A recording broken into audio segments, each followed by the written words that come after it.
Sponsored by 7Tree. Plywood, WPC doors, frames, edge band tapes. Jharkhand के गिरिडीह जिले में स्थित श्री समेध शिखरजी स्थल को जैन समाज के अनुयायी पवित्र स्थल मानते हैं। जैन समाज के लोग समेध शिखरजी के एक हिस्से को वन्यजीव अभयारण्य घोषित किए जाने और गैर धार्मिक गतिविधियों के लिए सरकार की ओर से जारी अधिसूचना के विरोध में आज जैन समाज द्वारा संपूर्ण भारत में विरोध स्वरूप बंद का आयोजन किया जा रहा है। इसी कड़ी में हैदराबाद में जैनों के सभी संप्रदायों की सर्वोच्च संस्था जैन सेवा संघ के नेतृत्व में भारत बंद के समर्थन में हैदराबाद में भी अनुयायियों ने भारत बंद के समर्थन में अपने प्रतिष्ठान बंद कर सभी जैन अनुयायी नामकोट स्थित जैन भवन में आम सभा और हस्ताक्षर अभियान में भाग लिया। सभी व्यावसायिक प्रतिष्ठान बंद रखते हुए इस विरोध को सभी ने जो ऐतिहासिक सफल बनाया है उसके लिए जैन सेवा संघ हैदराबाद की ओर से आभार व्यक्त किया गया। जैन समाज के लोग समेध शिखरजी को अपना पवित्र स्थल बताते हुए इसे बचाने, इसे संरक्षित करने की मांग करते हुए विरोध प्रदर्शन कर रहे हैं और ये अहिंसक विरोध प्रदर्शन विभिन्न चरणों में जब तक चलेगा तब तक कि इसकी मांगों को नहीं माना जाएगा। नवभारत समाचार से संवाददाता भरत जैन की रिपोर्ट। अधिग्रहण प्रक्रिया में आपको निवेदन करना चाहता हूँ, सरकार का अधिग्रहण हो गया है, कब्जा हो गया है। बाकी सब तीर्थों पर कब्जेदारी असामाजिक तत्व गुंडे लोग कब्जे कर रहे हैं, सरकार प्रशासन और पुलिस की मदद से। आज हम अकेले पड़ गए। क्यों अकेले पड़ गए ये भी सोचना आपको। एक एक चीज का मैं मंथन करना चाहता हूं। मेरे दिल में मेरे प्राणों की तरफ व्यथा है। पिछले 50 वर्षों से कोई ऐसा इश्यू नहीं है जैन समाज का जिसमें मैं नहीं लड़ा हूं। मैंने पूरी जिंदगी इसमें लगा दी, लेकिन हम समझ नहीं पाए कि हमें क्या करना चाहिए। हमें दोस्त और दुश्मन के बीच में भी फर्क करना नहीं आ रहा है। तो समेध शिखरजी आपका हत्या दिया गया है। आप इस भ्रम में मत रहना। सारे तीर्थ को हम लड़के ले लेंगे, लेकिन इस तीर्थ को लड़ना बहुत मुश्किल है। मुश्किल इसलिए है कि इसमें 3 कानून लेके आए। एक कानून नहीं, सारे पर्यटन स्थलों पर एक कानून, इसमें 3 कानून लाए गए। बहुत होशियारी से काम किया गया। मेरे भाई प्रशांत जी कोटेचा ने अभी आपको मन की बात बताई कि उन्होंने क्या क्या इसमें प्रावधान किए। 3 कारण इसमें प्रमुख है। एक तो पूरा पहाड़ का मैक्सिमम एरिया उन्होंने कवर कर लिया, उसका सरकारी अधिग्रहण हो गया, वो हमारे हाथ में ही नहीं।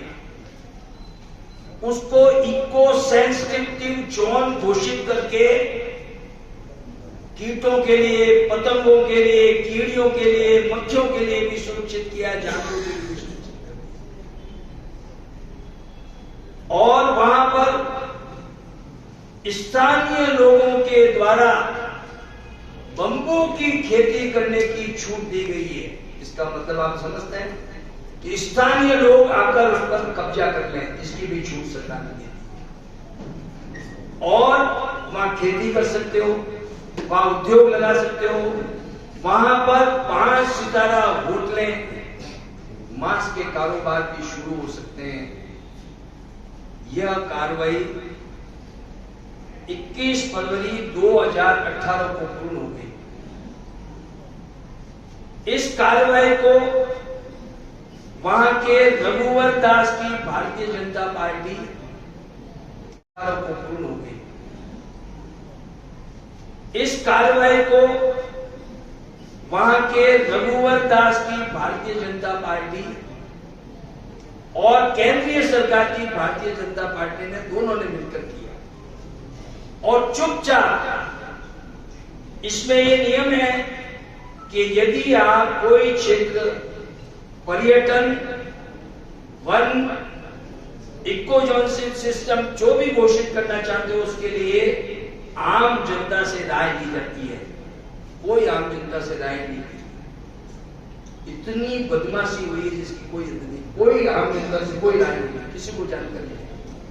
और जो अपने अपने लोग थे उनसे दस्तखत करवा के और 21 फरवरी 2018 को रघुवर दास की सरकार ने एक समिति बनाई कि साहब इस समिति की देखरेख कौन करेगा। उसमें उनके मंत्रालय के अधिकारी के अलावा जैन समाज का कोई भी प्रतिनिधि नहीं लिया गया। बहुत होशियारी से कहा और वो केंद्रीय सरकार के पास उनके हाथों में चला गया और केंद्रीय सरकार ने गजट नोटिफिकेशन निकाला है 2 अगस्त 2019 को और ये सब कार्रवाई। मैं इस पे बहुत ज्यादा नहीं बोल के मैं निवेदन करना चाहता हूं, इसके लिए हमको बहुत बड़ी लंबी लड़ाई लड़नी पड़ी, छोटी लड़ाई से नहीं। और मैं क्यों कहना चाहता हूं ये क्यों हो रहा है, ये इसलिए हो रहा है कि छत्तीसगढ़ नहीं झारखंड में हमारी जनसंख्या सिर्फ 65,000 है, 65, इससे ज्यादा हमारी जनसंख्या नहीं। मैं जिस दिन से ये कार्रवाई हुई उस दिन से मैं बराबर सभी शिखर जी जा रहा हूं, कार्रवाई के लिए काम कर रहे हैं और केवल दिगंबर जैन संत इसको लेकर सबसे आगे बढ़े। इसके अलावा श्वेतांबर कोई लेना देने उनसे बहुत प्रयास किया, कोई आगे बढ़ाई। तो ये लड़ाई इसके साथ में कारण क्या है ये आप समझना पड़ेगा। मैं एक उदाहरण देना चाहता हूं कि राम मनोहर लोहिया एक बहुत बड़े दार्शनिक, दुनिया के माने हुए दार्शनिक और लेखक थे। उन्होंने एक लाइन लिखी, उसको आप समझ लो कि राजनीति एक अल्पकालीन धर्म है और धर्म